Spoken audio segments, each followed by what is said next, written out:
Hi guys, today I'm taking a look at the Ion Audio Vinyl Forever Turntable to Computer interface. This nifty little thing hooks up to your turntable to record digital versions of your vinyl records. I'm sure a lot of you might be thinking, why would you want to listen to digital music? Vinyl's amazing. And yes, it is amazing, but it's far from practical. I love vinyl, but most of the music I listen to isn't from my turntable because I'm not in my office most of the time. I'm either at work or out and about. Whether you like it or not, digital music is the most convenient way of listening to music at the moment. So if you already have a large vinyl collection that has all your favourites and you don't want to spend more money on digital versions and you don't like streaming services, recording your records could be the perfect option. There are also songs that do not exist in any form other than vinyl, and you might want to have a copy that you can always keep and share. There are a lot of turntables out there that already have a USB output built in for you to digitise your collection, but they are usually lower end turntables that most serious collectors wouldn't have, which means this little thing could come in really handy. So if we just take a look at the box, as you can see, this is one of the things that made me more interested in this one other than some of the other similar things that are on Amazon and other websites. It's the fact that it has a line and phono option and it actually has a grounding connection, so it seemed more higher end, which means that it could give off better sound quality. This does also work for tape players if you have a tape deck that has RCA outputs. I don't. I only have ones like a tape deck built into other systems that don't have RCA outputs. We'll just open this up and take a look. So there's other things in here. Don't miss out on any good things. A stop if you're having problems, and then I imagine those are just manuals. See,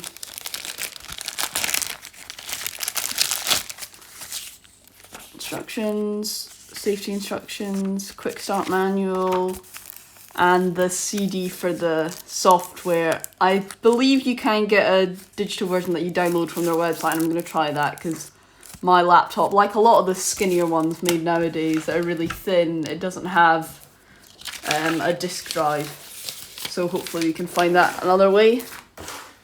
Right, so here is the actual unit itself. Quite small, made of plastic, designed to look like a little turntable.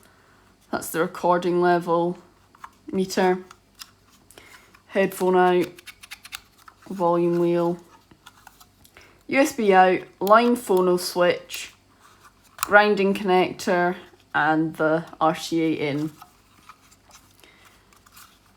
So yeah, so it's got a headphone out so that you can monitor your what you're recording. You could probably also, I'm going to try and see if I can use this as a headphone amp to listen to my records with headphones. I won't actually be doing that seriously, but just to see if you can do it.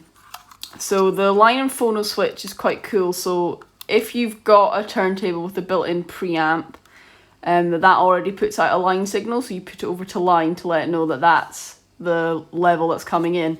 But if you don't, and you're just going straight from a turntable that doesn't have a preamp, then you put it to phono mode, and then it'll amplify it more itself. So I will be doing two tests, recording tests. I'll be doing one from my preamp on the line mode, and then one using the preamp thing that they're using in this.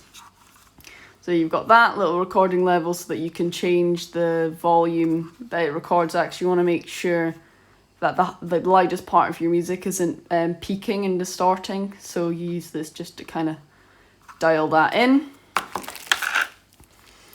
RCA cables feel pretty standard. Here's the USB cable. Interesting that they've wrapped this in plastic and not the other one. Yeah, looks pretty standard. USB. Ooh, I think we've got some plastic to peel off. Ooh, lovely.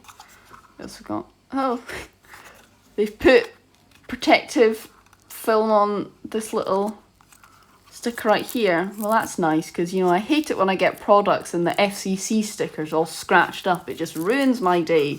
So that's nice that they've protected it. So they don't include a grinding connector, so if you are wanting to grind it, you'll have to have one yourself. That's fine, I've got about 500,000 of them it seems already, so I'll be able to grind that off, not a problem. So yeah, like I said, the test I'm going to be doing for this is I'm going to be recording from my turntable.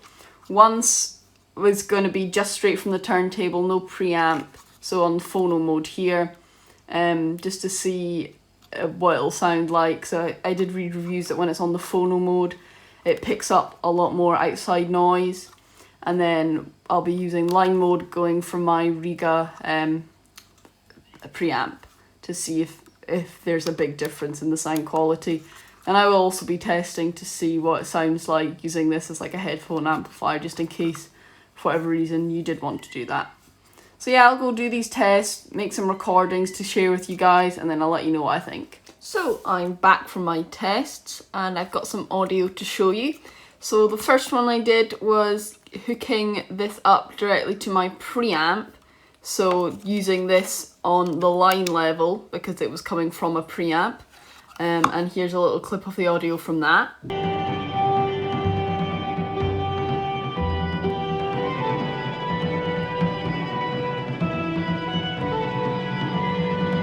And then I also did one where I hooked it up directly from my turntable without going through a preamp first, put it onto phono mode so that this would amplify itself. And here's the same audio clip but recorded without a preamp.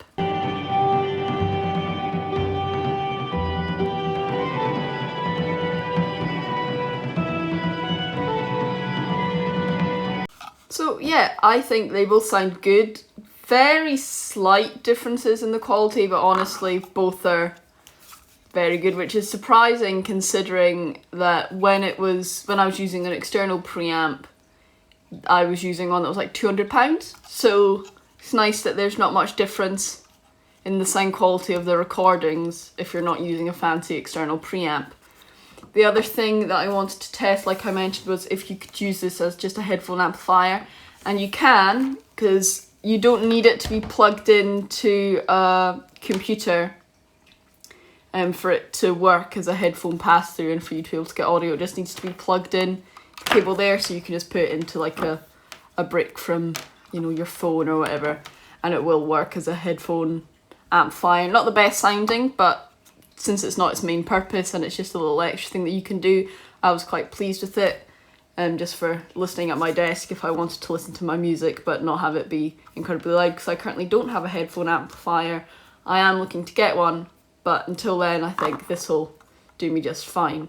I have also, in the description down below, I could only give you like 10-second clips from both the recordings, just to try not to run into any copyright issue. I tried to find a track that I was hoping wouldn't give me as much issue. That was Ennio Morricone's Face to Face, from the film Face to Face, and in the description down below I'll be leaving a link to a folder that has the full recordings, both the one from using my Riga preamp and just this.